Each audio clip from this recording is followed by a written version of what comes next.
Bonjour, bienvenue sur le plateau de la French Care BPI France. Nous sommes avec un rendez-vous sur les réussites de la French Care. Nous accueillons plusieurs startups, plusieurs entreprises pour mettre en avant leur parcours de réussite. Et aujourd'hui, nous accueillons Jean Audois. Bonjour. Bonjour Edwige, merci de nous accueillir. Mais de rien, merci de participer à ces rendez-vous. Vous êtes le directeur du développement de Wondercraft et vous allez nous dire ce que c'est et ce que vous développez. Alors Wondercraft, c'est une medtech française spécialisée dans la conception, la fabrication et le déploiement d'exosquelettes. D'abord des exosquelettes à vocation de rééducation de patients qui ont eu des pathologies neurodégénératives, des patients qui ont fait des AVC, qui sont devenus hépiplégiques, qui veulent participer dans un programme de rééducation, et des patients qui ont eu un accident de la vie et qui du coup souffrent d'une blessure médullaire. Donc ça, c'est une première cible, la rééducation. Et vous avez pour ces exosquelettes une autre cible également? Tout à fait. L'objectif de Wondercraft, ça a été bien entendu de comprendre tout l'environnement clinique autour de la marche pour tout simplement remplacer le fauteuil roulant à terme et donc aider les gens dans leur retour à domicile à être verticalisés et à pouvoir marcher et à pouvoir avoir une vie sociale normale. On peut voir effectivement des exemples et des vidéos sur votre site internet et c'est assez fabuleux et extraordinaire de voir ces personnes effectivement retrouver une verticalité, pratiquer même des sports pour ce que j'ai pu en voir. Est-ce que vous pouvez revenir avec nous sur la genèse finalement de Wondercraft et de ce développement des exosquelettes? Tout à fait. L'histoire est un peu une histoire familiale et en cela on en est très fiers car c'est Nicolas Simon qui est le fondateur de Wondercraft qui lorsqu'il était en train de faire ses études à Polytechnique était fan de robotique. Il avait même un club de robotique. Et il s'avère qu'une partie de la famille de Nicolas souffre de la maladie de Charcot-Marie-Tooth, donc qui est une maladie neurodégénérative qui est lente et progressive, ce qui fait qu'il a vécu avec des frères et sœurs qui, à l'âge adulte, ont perdu progressivement leur mobilité. Et ça a été un choc pour lui, pour sa famille, et c'était au même moment où je crois il voit apparaître avec Boston Dynamics des robots qui font des toupies, des saltos un peu partout. C'était en 2012. Et c'est là où il se dit c'est pas possible que des robots puissent marcher et des humains perdent leur mobilité. C'est le choc et c'est comme ça qu'il va regarder un peu ce qui se passe dans le monde des exosquelettes à l'époque, exosquelettes très primaires qui font que marcher, avancer. Et il décide de prendre cette technologie de Boston Dynamics et de l'intégrer dans des exosquelettes pour auto-équilibrer l'exosquelette et assurer aux patients une verticalisation, une mobilité sans avoir à utiliser des cannes ou des béquilles. Et 10 ans après, le premier exosquelette est commercialisé, un peu moins. Et ce qui est magnifique, c'est pour la petite histoire, c'est en 2024 lors des Jeux Olympiques et Paralympiques. C'est le frère de Nicolas Simon qui porte la flamme olympique avec Nicolas à côté. Donc je crois que cette genèse de projet, elle est complète, elle fait la boucle avec les JO. Bien sûr, l'histoire est belle et de ces 10 années à peu près de développement, est-ce que vous pouvez nous retracer les grandes étapes qui ont permis d'arriver à cet exosquelette? Je crois que la première étape, ça a été une étape de recherche fondamentale assez longue et d'aller aussi chercher des données auprès des équipes cliniques. C'est pour ça qu'aujourd'hui, on travaille avec à peu près 100 établissements, 100 centres de rééducation en France, en Europe et aux États-Unis. Et c'est ces utilisateurs ou ces précurseurs autour de la robotique en rééducation qui nous ont apporté un maximum d'informations et qui ont validé la plupart de nos hypothèses. C'est vraiment eux que Wondercraft salue parce que sans leur retour, on n'aurait pas pu passer progressivement d'un exosquelette de compensation à la marche à un exosquelette de rééducation à la marche à un exosquelette de compensation à la marche et retour à domicile. Donc ce que vous nous dites en fait, c'est que ces exosquelettes, vous les avez co-construits avec les utilisateurs et avec les soignants dans les centres. Tout à fait.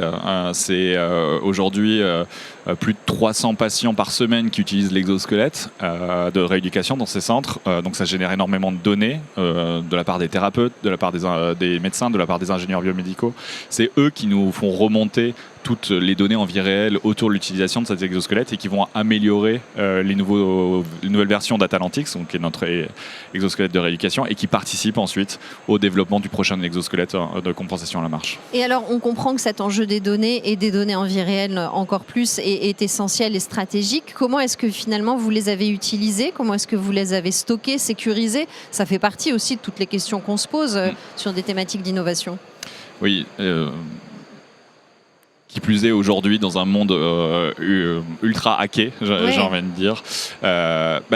D'abord, on a fait très attention à où on s'implantait, avec qui on travaillait, et on a eu une capacité à embaucher les bonnes personnes pour sécuriser l'accès à ces données. On ne s'implantera pas en Chine. Enfin, pour l'instant, on ne croit pas pouvoir s'implanter en Chine. On est dans une logique où on est vraiment dans une compétition internationale. Aujourd'hui, c'est des acteurs japonais, sud-coréens, chinois, américains et russes. C'est nos principaux concurrents. Donc on a une volonté d'être prophète en notre continent d'abord, et puis on espère pouvoir aussi exporter aux États-Unis. Sécuriser ces données, c'est aussi savoir où on va s'implanter et avec qui on va travailler. Voilà, ça a été un des premiers enjeux. Pour l'instant, c'est en France, en Europe, c'est ça? On est en France, on est en Allemagne, on est au Luxembourg, en Belgique, en Suisse, en Espagne, en Italie. On vient de vendre un exosquelette au Proche-Orient, 2 exosquelettes au Proche-Orient dans des universités hospitalières très prestigieuses. Et puis, on a ouvert il y a maintenant 3 ans un bureau aux États-Unis, puisque contre toute apparence, c'est quand même les États-Unis qui ont financé le premier exosquelette via un système via Medicare. Donc l'exosquelette de compensation à la marche sera remboursé aux États-Unis, et c'est aussi pour ça qu'on s'est implanté là-bas. Est-ce que vous êtes dans une logique de demande de remboursement en France également? Est-ce que des robots, des exosquelettes peuvent être considérés comme des je sais pas, dispositifs médicaux? À quoi ils peuvent s'apparenter? Ce sont des dispositifs médicaux. Ils répondent à une réglementation très importante européenne et de la part de la FDA aux États-Unis. Donc oui, on est en train d'essayer de voir comment on construit la filière techno-handicap et plutôt exo-handicap en France. Ça passe par, bien entendu, une communauté médicale et paramédicale qui approuve cette technologie pendant l'hospitalisation du patient et des échanges avec les autorités de santé. On a démarré des discussions autour des remboursements. Les sujets de budget dans la santé sont ce qu'ils sont actuellement. Mais oui, il faut qu'on trouve la façon de rendre accessible cette technologie pour le plus de personnes en Europe. On a de la chance d'avoir des États-providence qui nous permettent d'avoir ces niveaux d'accès à la santé. Donc il faut qu'on le fasse, parce que sinon ça va être bien entendu une santé à 2 vitesses qui va se développer dans le monde. Est-ce que donc ça fait partie, cette demande de remboursement, des prochaines étapes? Quelles sont les autres prochaines étapes et perspectives pour Wondercraft? Alors, déjà, on est dans une phase où on doit accélérer notre activité sur la partie hospitalière. L'année dernière, on a fait à peu près plus 150% de revenus grâce à des niveaux de commandes très forts en France. On doit pouvoir démontrer cette technologie, qu'elle soit accessible dans les pays limitrophes. Donc ça, c'est d'abord une accélération commerciale qui est importante. Être prophète en son continent, c'est notre premier objectif. Ensuite, passer au niveau du scale sur l'exosquelette de compensation à la marche. Donc passer les différentes étapes réglementaires qui ensuite vont nous permettre d'accélérer la vente et du coup réduire des coûts de production également. Et puis la robotique, en fait, ça ouvre des perspectives dans d'autres secteurs aussi. Donc ça, c'est un sujet sur lequel bon nombre de nos équipes d'ingé travaillent.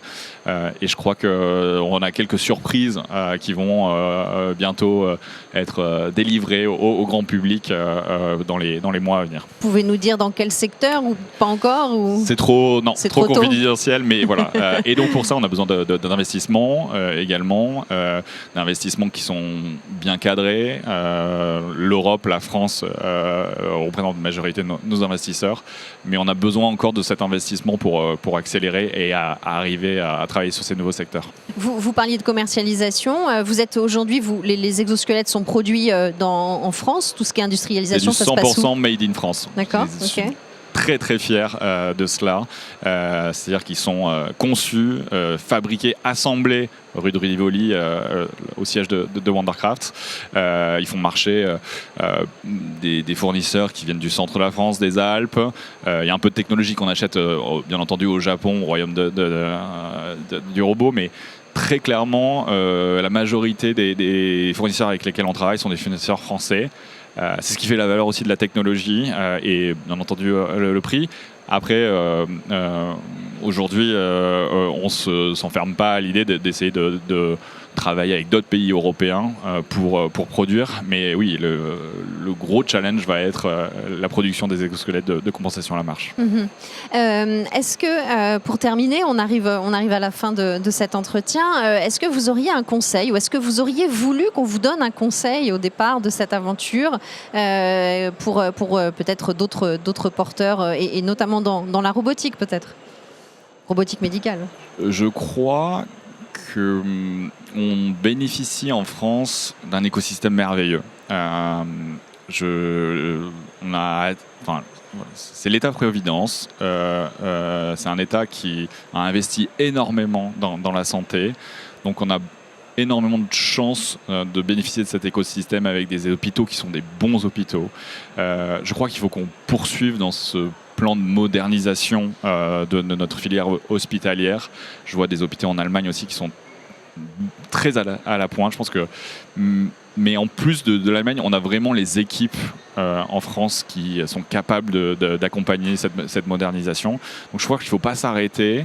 Et je crois qu'il faut persévérer. Et oui, c'est dur en ce moment, mais on est peut-être capable d'emmener l'industrie de la santé à un niveau du top européen, voire du top mondial dans les prochaines décennies. Donc il faut rien lâcher. Super, merci pour ce message. Merci à vous. Merci beaucoup. Bonne journée. Au revoir.